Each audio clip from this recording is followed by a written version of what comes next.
Conhecendo a palavra para sermos transformados pelo poder de Deus.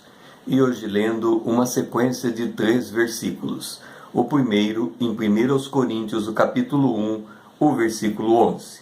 Pois a vosso respeito, meus irmãos, fui informado pelos da casa de Cloé que há contenda entre vós. Agora, em 1 Coríntios, capítulo 5, o versículo 11.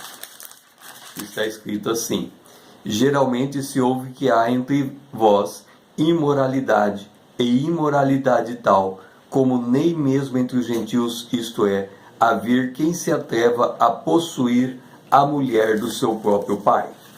Agora, em 1 Coríntios, o capítulo 11, o versículo 18. Porque, antes de tudo, estou informado a haver divisões entre vós, quando vos reunis na igreja, e eu, em parte, o creio. Não sei se você já observou, no mundo secular, nós temos jornais que retratam diariamente as notícias. Fala de política, economia, esporte e cultura. Tem também revistas especializadas em trazer fofocas do mundo do cinema e da televisão. E na igreja, temos a chamada Rádio Peão. As notícias correm de boca a boca. Nem precisamos de um jornal e de uma revista especializada.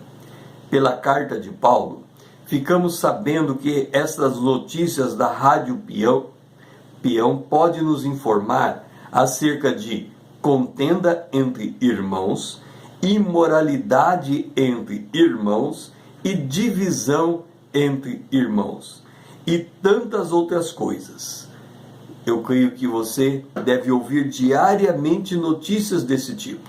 Notícias cada uma mais, como diz o outro, cabeluda do que a outra, mais terrível do que a outra, mais... não dá nem para dizer o tipo de notícias que nós ouvimos. Se fôssemos sintetizar todas essas notícias acerca da igreja, diríamos que a igreja está assolada. Poderíamos ainda dizer: a igreja está em grande miséria e desprezo. Ocorre que esta frase, a igreja está em grande miséria e desprezo, é uma frase que retrata a igreja hoje. Ela também retratou Israel no passado. Vamos ouvir o texto completo. Veio Hanani, Neemias, capítulo 1, o versículo 2 e 3. Veio Hanani, um dos meus irmãos, com alguns de Judá. Então lhes perguntei pelos judeus que escaparam e não foram levados para o exílio e acerca de Jerusalém. Agora ouço o que dissera acerca de Jerusalém. Os restantes que não foram levados para o exílio se acham lá na província. Estão em grande miséria e desprezo. Os muros de Jerusalém derribados e as portas queimadas. Assim como eu e você ficamos sabendo das más notícias acerca da igreja, Neemias também tomou conhecimento das notícias terríveis que vinham de Jerusalém. E qual foi a atitude de Neemias diante de tudo quanto ouviu? Ouça, está em Neemias, capítulo 1, o versículo 4. Tendo eu ouvido estas palavras, assentei-me e chorei e lamentei por alguns dias, e estive jejuando e orando perante o Deus dos céus. Neemias era só o copeiro do rei, mas por buscar a Deus em oração diante das más notícias, se tornou parte da solução, restaurou os muros de Jerusalém. Nós devemos entender a nossa posição diante de Deus. Nós somos um povo sacerdotal.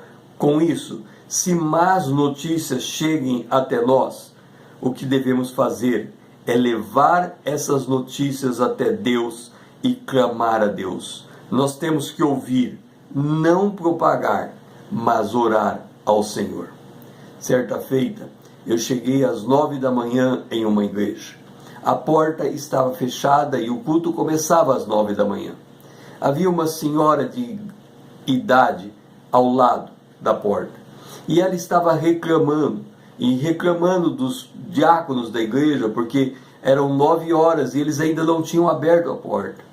E ela me mostrou um edifício do lado, e ela diz: olha, naquele edifício mora a esposa do pastor, mora irmãos da igreja. Um dia eu fiquei doente e ninguém soube da minha enfermidade. Se não fosse uma vizinha que mora na frente da minha casa, incrédula, e percebendo que eu não saía de casa, ela foi até lá e me encontrou e cuidou de mim.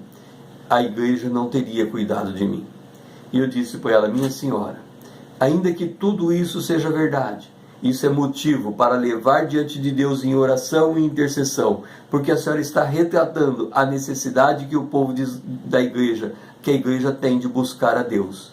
E já que isso está sendo um peso em sua alma, em seu coração, esse peso deve ser colocado diante do Senhor. Diante das más notícias, nós devemos ouvir, não devemos propagar, devemos orar. Que o Senhor assim possa nos conduzir na sua presença em intercessão diante de Deus. O meu nome é César Azevedo, usando a internet para com você compartilhar a palavra de Deus.